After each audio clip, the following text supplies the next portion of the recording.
प्रजा के और राजा के दोनों के कायदे बताए हैं इस कविता के द्वारा कि भाई राजा ने तो कैसा बर्ताव करना चाहिए प्रजा के साथ जी, और प्रजा ने राजा के साथ कैसा बर्ताव करना चाहिए जी। राजा तो क्या होता है और प्रजा क्या होती है। जब तक अपने अपने धर्म ने कहो या अपने अपने पद ने कहो कोई भी इंसान जान नहीं लेता ना, जब तक उसको जो है ना बर्ताव करने का जब जानता हो अपने हाँ, सही बात है जी। ना बिना जाने बिना बर्ताव कैसे। तो पंडित जी ने जो है ना राजा ने क्या करना चाहिए और प्रजा ने राजा के साथ कैसा व्यवहार करना चाहिए इस कविता में दोनों बात बताती जी। राजा ने प्रजा तकनी चाहिए धर्म का खाता करके और मैं रैयत बनकर शर्माऊं छू तेरा बाप का नाता करके। पंडित जी ने तोड़ कर दिया यानी टेक में यूं बता दिया कि रैयत क्या होती है और राजा क्या होता है। जी। राजा का लिखत पब्लिक धर्म का खाता राजा ने प्रजा तकनी चाहिए धर्म का खाता करके जी। और मैं रैयत बनकर शर्माऊं छू तेरा बाप का नाता करके। इस खलक के रचने वाला ईश्वर देखे सबका खालिक होश है। पंडित जी ने आड़े वह बात बता रहे कि भाई रचना तो परमात्मा की है जी, तू तो एक प्रतिनिधि है अगर प्रतिनिधि तो निभावेगा तो तेरा कल्याण से अगर नहीं निभाओगा तो नरक में जाएगा। हाँ जी, फिर नरक में जाएगा जी। पंडित जी ने 4 कली बनाई और चारों कलियों में 3 कलियों में तो यो वर्णन किया कि राजा ने क्या करना चाहिए प्रजा ने क्या करना चाहिए जी। और चौथी कली में यूं बता दिया कि ये नरक है इतने दोनों के लिए नरक बता रखे कि एक के लिए नहीं बता रखे चाहे वो पब्लिक हो चाहे राजा हो। खलक के रचने वाला ईश्वर देखे सबका खालिक होश है और उससे नीचे राजा प्रजा का मालिक होश है। राजा ने अख्तार हुक्म का जो जिसके मुतालिक होश है और राजा के कुलते न्यारी प्रजा देखे वो सबका पालक होश है। राजा के कुलते न्यारी प्रजा और वो सबका पालक होश है यानी सबका पालन करता है बड़े पुत्र की तरह।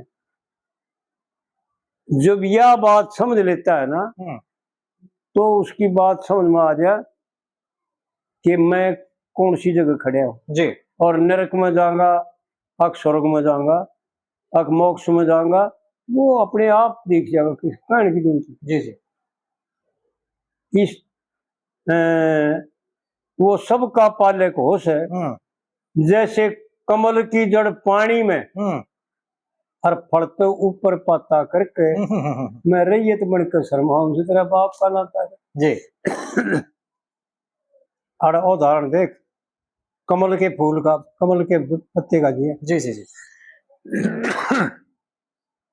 कि राजा ने कैसे रहना चाहिए ये राजा के लिए है कि जैसे पानी कमल की जड़ पानी में रहती है राजा प्रजा से ही तो राज चलाता है प्रजा से कर लेकर के प्रजा से पैसे लेकर के पहले साहूकारों से कर्जा भी लिया करते राजा जी करना लगा करके जो साहूकार लोग होते उन पर कर्ज ले लिया करते जैसे महाराणा ने कर्ज लिया मामा सारे बढ़िया था जी जी जी जरूरत पड़ने पर कोई मुसीबत पड़ने पर हाँ जी हाँ जी और फिर उसका वापस दे दे तो ऐसा किया करते थे राजा।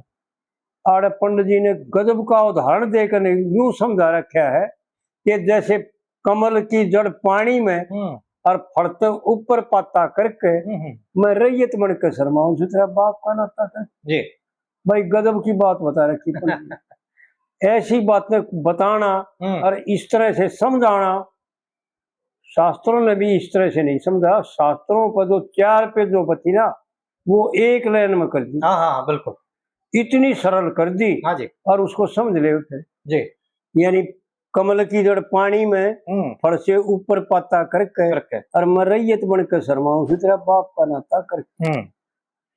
और दूसरी कली में यूं बताता है पंडित जी कि राजा और प्रजा का क्या संबंध है। जति मोर और सती मोरनी, चाली बुलबुल होश है, जे तरिया भी इस ढंग से चल है तो दुनिया में जुलूस है। यानी आड़े पंडित जी का उदाहरण है यो, समझ में नहीं आया लोगों के में कि जैसे मोर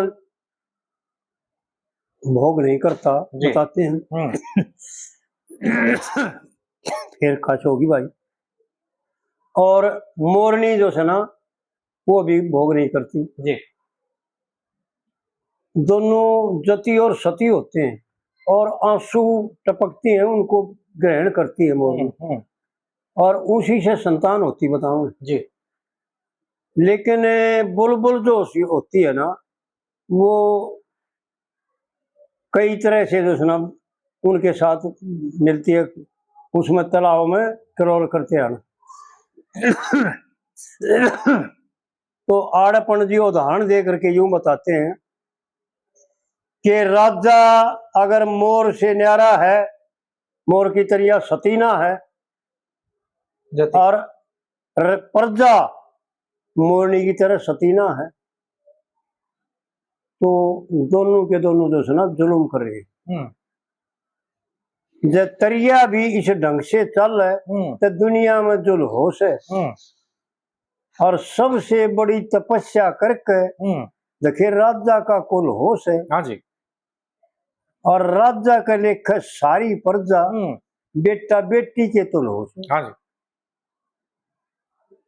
आड़े यूं बता दिया पंडित जी ने, जो बात हम कह रहे थे भाई, तपेश्वरी तो राजेश्वरी और राजेश्वरी तो नरकेश्वरी जी।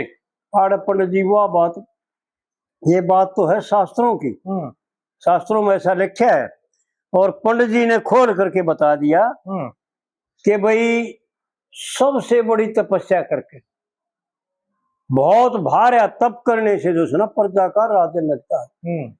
क्योंकि प्रजा को सबको अपने नीचे रखना जी, सबको अपने दायरे में रखना, सबको अपने हुक्म के मुताबिक चलाना एक बहुत बड़ी बात है। हाँ जी। तो बहुत बड़ा तप चाहिए, तप के बिना बात नहीं बनती जी। सबसे बड़ी तपस्या करके राजा का कुल होश है, राजा के लेख है, और राजा का लेख सारी प्रजा देखिए बेटा बेटी के तुल होश है। और राजा पिता समझना चाहिए और रानी माता करके मैं रैयत बनकर शर्माऊं तेरा बाप का नाता करके। यानी पंडित जी ने दोनों पक्षों को बराबर वो बातें बता रखी हैं।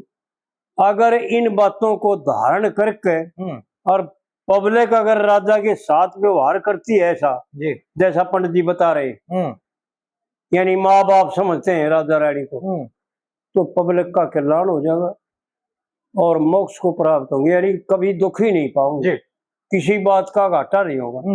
क्योंकि जो धर्म पर अटल हैं उनको किसी बात की दिक्कत नहीं आती, किसी बात की कमी नहीं आती, धन माया का घाटा नहीं है। ऐसा शास्त्रों का कथन है जी।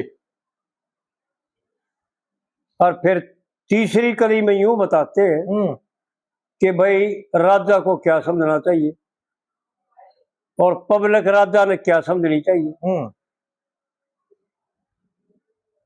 राम बराबर समझना चाहिए, देखिए राज करनिया जोश है, और मैं शील स्त्री श्री कृष्ण भगत श्री कृष्ण की, मैं शील स्त्री भगत श्री कृष्ण की नहीं जगर में दोष है। हाँ जी। और राज धर्म का दंड देने ने देखिए चोर जार की टोस है, और समझनिया के लेकर राजा बाप बराबर हो जी। पंडित जी ने वो बातें बता रखी है यानी दोनों के धर्म कि दोनों अपने अपने धर्म पर काम है, तो वो तो राजा तो मोक्ष में चले जाएगा और वो जो है ना किरते किरते हो जाएगा। किसी बात की दिक्कत नहीं आओगी बीच में, ना राजा को आओगी और ना प्रजा को आओगी जी। तीसरी कड़ी में यूं बता रखा है कि राजा क्या करता है, पब्लिक ने क्या सोचनी चाहिए जी। समझनिया के लेख राजा बाप बराबर हो से। हाँ जी। और क्षत्रिय रक्षा छाया। क्षत्रिय छाया करे जगत की, देखिए धर्म का छाता करके और मैं रैयत बन के शर्माऊं सुतरा बाप का नाता करके जी। और फिर चौथी कली में पंडित जी ने यूं बताया, ये उपसंहार की कली है और इन तीनों कलियों का रिजल्ट क्या होगा।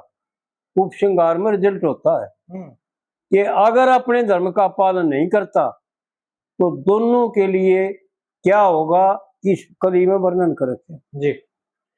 28 नरक व्यास ने वर्णे, देखिए सर्द से सर्द मिला के और कहे लक्ष्मी चंद गुरु की दयात है, तू ले जा नगात बचा के।